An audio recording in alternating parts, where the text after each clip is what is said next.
श्रीगणेशाय नमः। श्रीसरस्वत्यै नमः। श्रीगुरुभ्यो नमः। श्रुतिस्मृतिपुराणानामालयं करुणालयं नमामि भगवत्पाद शङ्करं लोकशङ्करं शङ्करं शङ्कराचार्यं केशवं बादरायणं सूत्रभाष्यकृतौ वन्दे भगवन्तौ पुनः पुनः। ईश्वरो गुरुरात्मेति मूर्तिभेदविभागिने व्योमवद्व्याप्तदेहाय दक्षिणामूर्तये नमः। योऽन्तः प्रविश्य मम वाचमिमां प्रसुप्तां सञ्जीवयत्यखिलशक्तिधरस्वधाम्ना अन्यांशहस्तचरणश्रवणत्वगादीन् प्राणान्नमो भगवते पुरुषाय तुभ्यम्।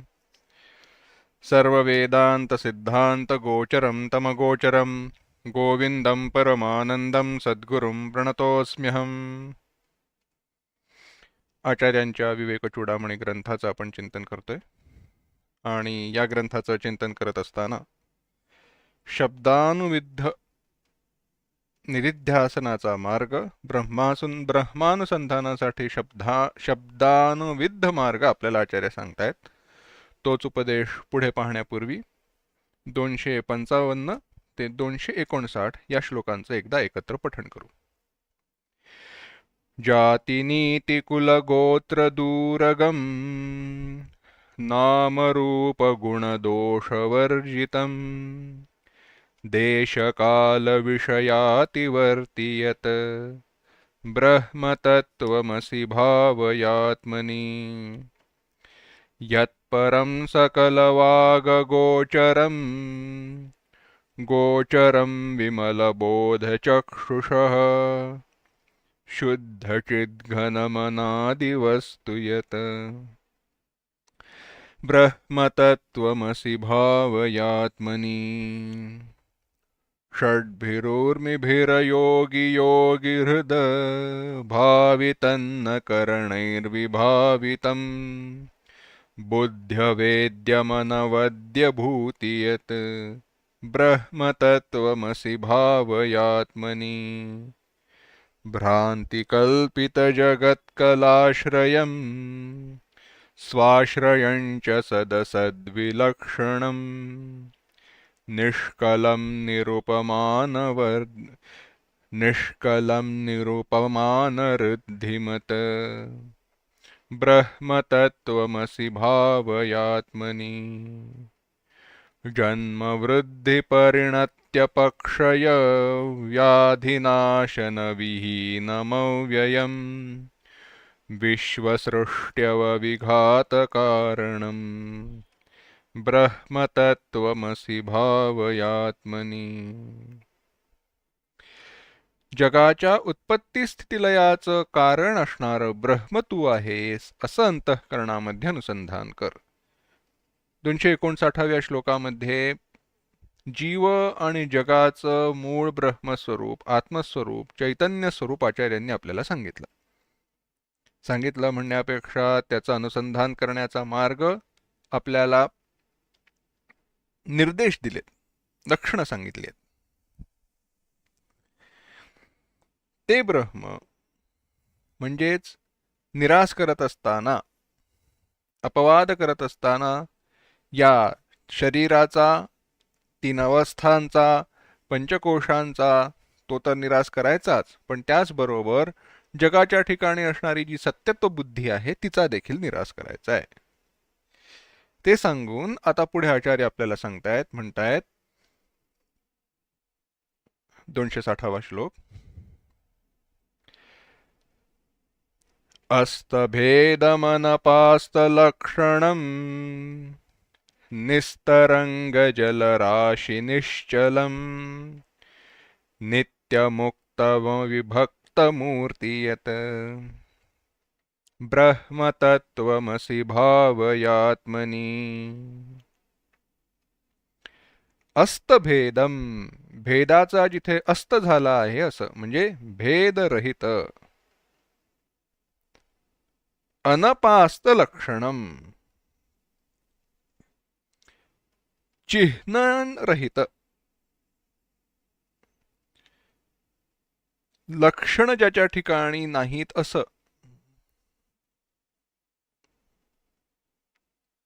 लक्षणहीन. आता लक्षणहीन म्हणजे काय?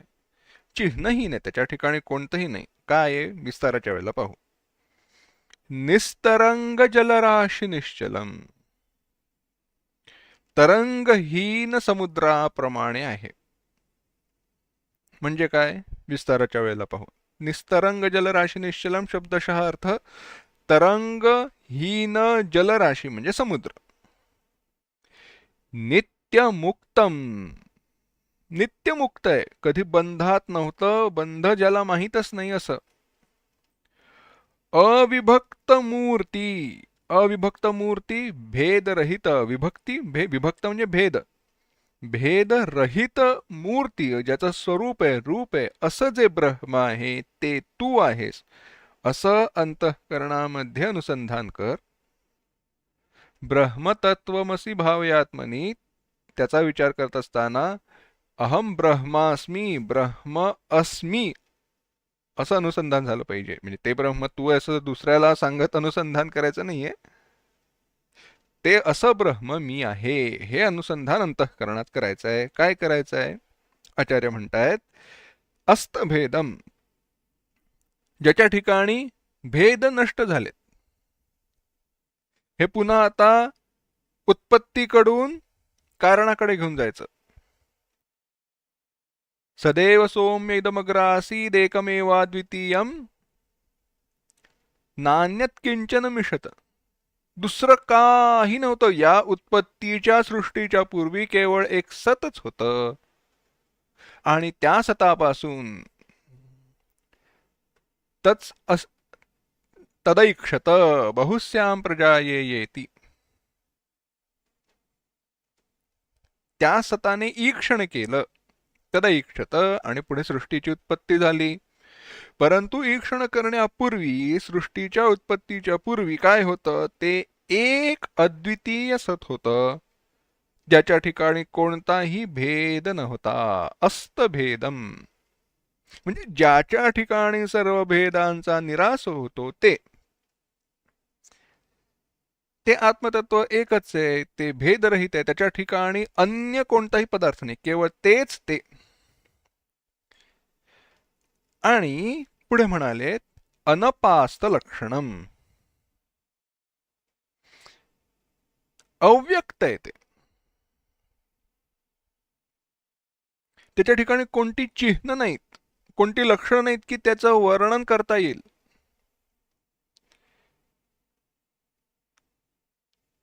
सत हे त्याचं स्वरूप लक्षण आहे, म्हणजे स्वरूप आहे. लक्षण म्हणावं तर त्या दृष्टीने लक्षण नाहीये, त्या दृष्टीने त्याचं वर्णन नाहीये.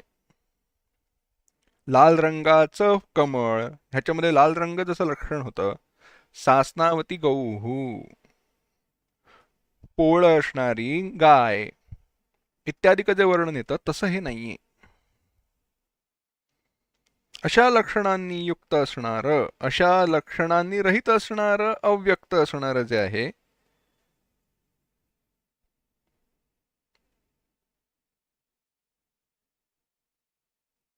ते अनपास्त लक्षणम. आणि पुढे म्हणाले निस्तरंग जलराशी निश्चलम, जलराशी समुद्र,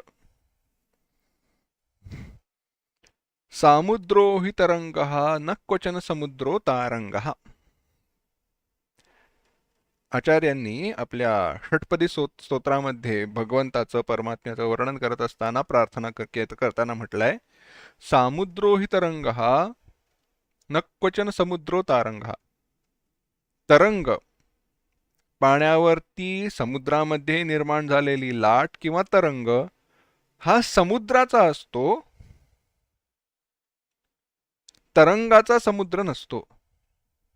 तात्पर्य काय? तरंगाचं समुद्राच्या व्यतिरिक्त अस्तित्व नाही, समुद्राचं तरंगाच्या व्यतिरिक्त अस्तित्व आहे.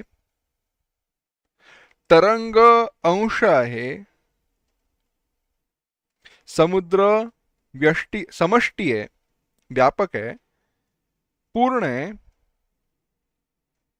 आणि ज्या ठिकाणी तरंग म्हणजे अंश अंशी हा भेद नाही, केवळ आणि केवळ ते स्वरूप आहे, तो व्यापक तेवढाच आहे. त्याच्या ठिकाणी विकार नाहीत, काहीही तरंग उत्पन्न होत नाहीत, असा समुद्र म्हणजे ज्या ठिकाणी मायादिक दोष नाहीत, उत्पत्तीचा उपाधीचा स्पर्शही नाही, असं ते जे ते ब्रह्म निस्तरंग जलराशी निश्चलम, ज्या ठिकाणी अजिबात लाटा नाहीत, तरंग नाहीत, असा शांत समुद्र.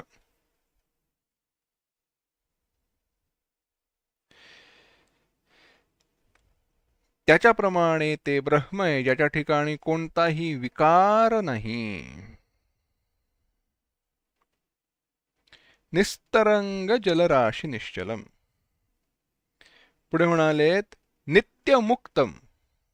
नित्यमुक्त आहे. नित्यमुक्त हे स्वरूप लक्षण का सांगितलं? आत्ता मी बंधनात आहे म्हणजे मी नंतर कधीतरी मुक्त होईन. साधनेच्या दृष्टीने कल्पना योग्य आहे, जाणणं योग्य आहे, ती प्रक्रिया आहे. परंतु मुळात मी कधीच बद्ध नव्हतो, मी नित्यमुक्त आहे हा विचार अंतःकरणात निर्माण झाला पाहिजे, पक्का दृढ झाला पाहिजे. म्हणून आचार्य पुन्हा सांगतायत जे नित्यमुक्त आहे त्याच्या ठिकाणी बंध कधीच नव्हता. लक्षात घ्या, दृष्टांत पाहू. झालं असं, पूजेला बसलो होतो. पूजा करत असताना उपरण्यावरती कुंकवाचा डाग पडला. उपरण्यावरती काय झालं? कुंकवाचा डाग पडला. काय करावं लागेल? धुवायला लागेल. धुतल्यानंतर तो डाग दूर होईल, उपरणं स्वच्छ होईल. तसंच झालं असं, स्फटिकाची माळ ठेवली, लाल कापडावरती ठेवली. आता त्या स्फटिकाच्या माळेला लाल रंग तर प्राप्त झाला, लाल रंगाची ती दिसायला लागली. पारदर्शक असणारी स्फटिकाची माळ लाल रंगाची दिसायला लागली. आता तो लाल रंग कसा धुवायचा? साबणाने धुवायचा का त्याला वेगळं पॉलिश करून आणावं लागेल किंवा काय करावं लागेल? काही करावं लागत नाही. ती लाल रंगाच्या कापडावरती ठेवल्यामुळे लाल रंगाची दिसते, ती कधीच लाल रंगाची नव्हती, ती पारदर्शकच आहे.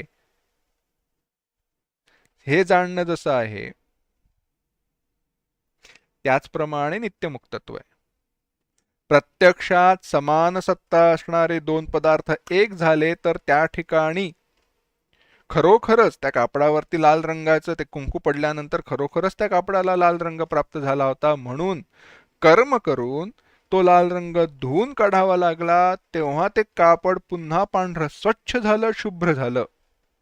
म्हणजे कापडावरती डाग पडला होता, कापड मलिन झालं होतं, ते धुतल्यानंतर ते स्वच्छ झालं. तसंच त्या लाल रंगाच्या कापडावरती ठेवलेली स्फटिकाची माळ कोणत्या साबणाने धुतल्यावरती पारदर्शक होते, स्वच्छ होते? काही करावं लागत नाही. ती नित्य स्वच्छच आहे, ती पारदर्शकच आहे. आणि ती जशी नित्य पारदर्शक आहे तसंच हे ब्रह्म देखील नित्य मुक्त आहे. मी कल्पना केली आहे ना बंधाची.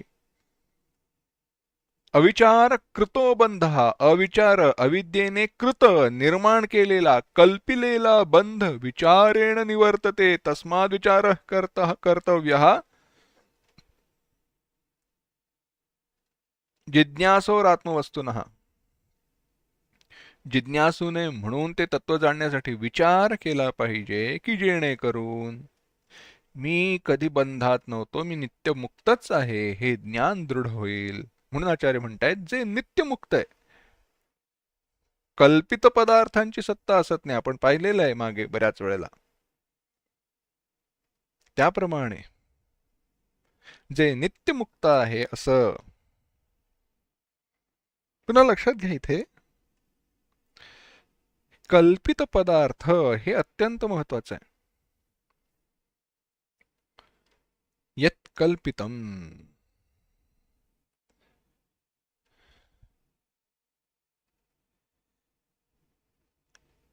माळेवरती खरोखर लक्षात घ्या,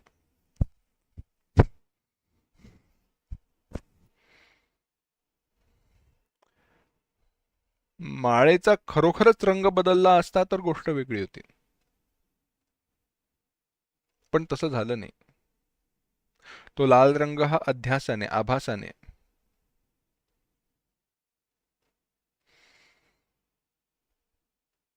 पुढे म्हणालेत अविभक्त मूर्ती. मूर्ती शरीर, रूप, स्वरूप. अविभक्त ज्याच्या ठिकाणी भेद नाहीत, म्हणजेच निरवयव, अवयव रहित असणारं जे आहे ते ब्रह्म तू आहेस असं जाण. नित्य मुक्त अविभक्त मूर्ती, नित्यमुक्त ज्याच्या ठिकाणी भेद नाहीत, भेद रहित असणारं जे ब्रह्म आहे ते तू जाण, त्याला आपल्याहून भिन्न मानू नकोस असं अंतःकरणामध्ये अनुसंधान कर. आता आचार्य पुढे म्हणतायत 261वा श्लोक. एकमेव सदनेक कारणम् कारणान्तरनिरासकारणम् कार्यकारणविलक्षणं स्वयं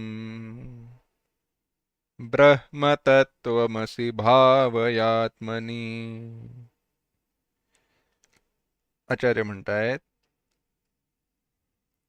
एकम एव, एकमेव एक असून देखील, सदनेक कारणम अनेक कारणम सत, अनेकांचं ते कारण आहे.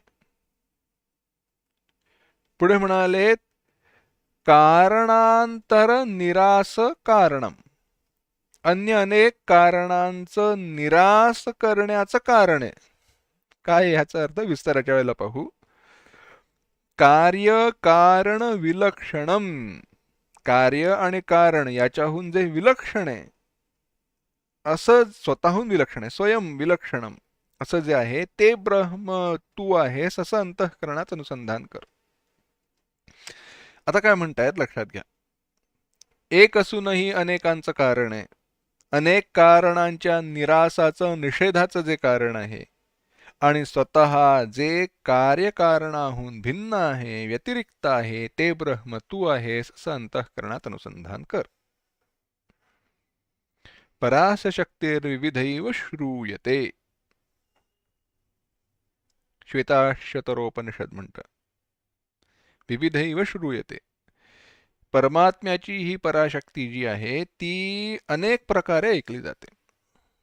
काय म्हणतायत, एक असूनही कल्पित पदार्थांमुळे जे अनेक रूपाने भासत ते. एकम एव अनेक कारण आहे एकच, पण अनुभवास येताना मात्र अनेक कार्यांचं कारण म्हणून अनुभवास येतं. हे कसं होतं लक्षात घ्या. झालं असं, 4-5 मित्र चालले होते रस्त्याने.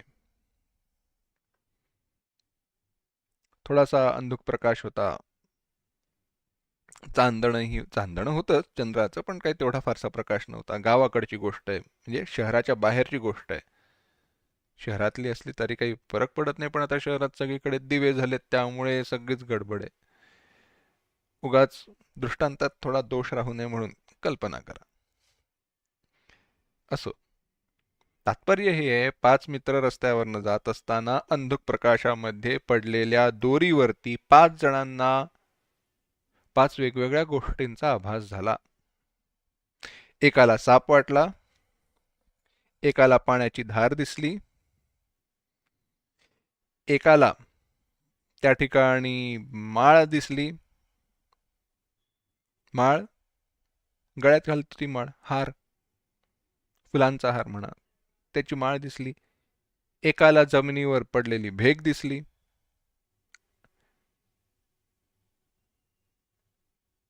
असे वेगवेगळे अनुभव प्रत्येकाला आले. हार, एकाला काय दिसलाय?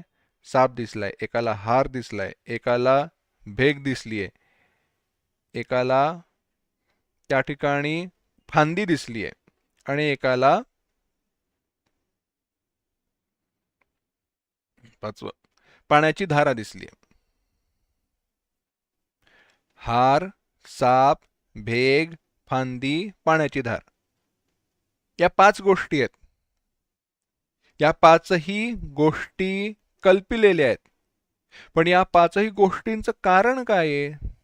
अधिष्ठान काय आहे? ती रज्जू, ती दोरी आहे. अनेकाचं कारण ते म्हणजे आहे स्वतः एकच, दोरीत काहीच परिवर्तन झालं नाही, ती एकच एक राहिली, तरी देखील अनेक कार्यांचं कारण झाली. असं एकम एव अनेक कारणम, एकमेव सत, एकच असून देखील अनेकांचं, अनेक कार्यांचं, कल्पित पदार्थांचं ती कारणे.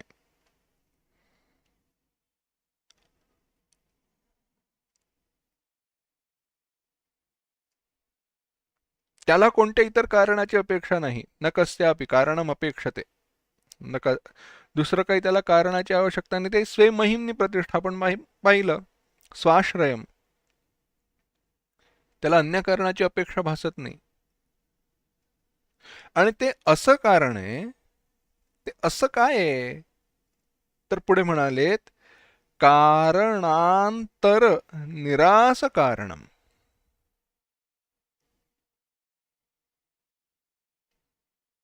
अन्य सर्व कारणांचं निरास करण्याचं कारण हे. म्हणजे काय? लक्षात घ्या.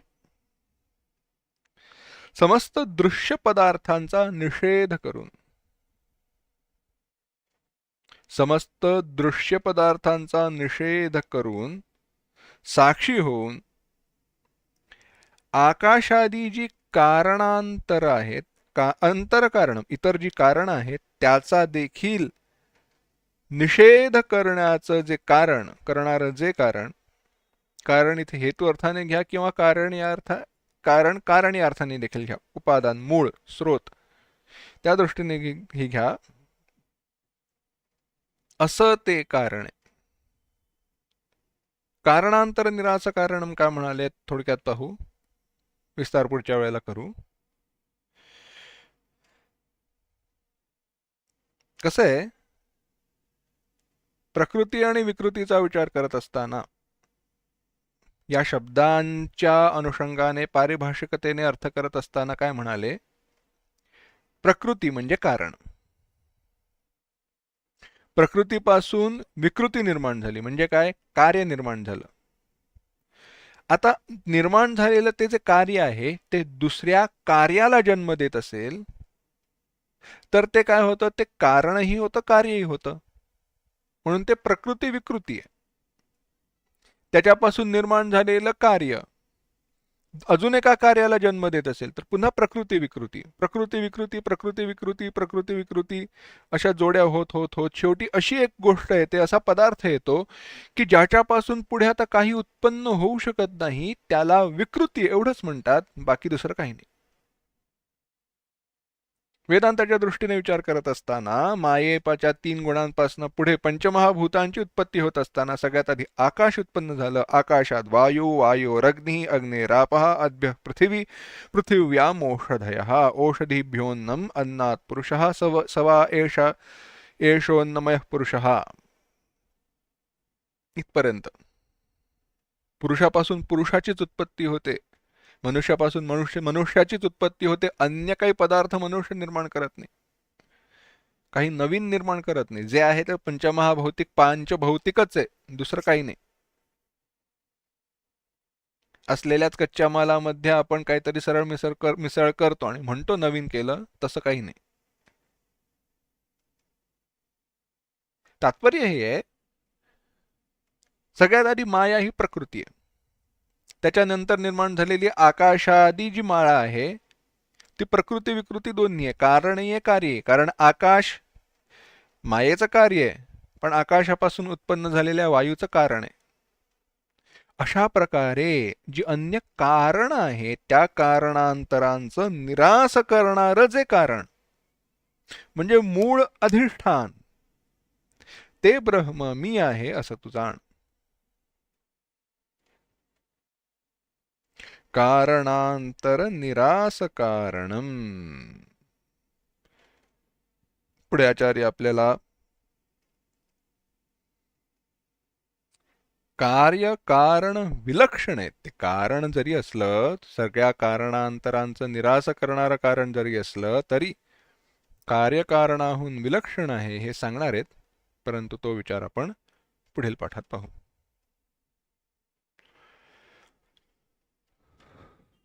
ओम असतो मा सद्गमय तमसो मा ज्योतिर्गमय मृत्योर्मा अमृतंगमय. ओम शांति शांति शांति. हरि ओम श्री गुरुभ्यो नमः.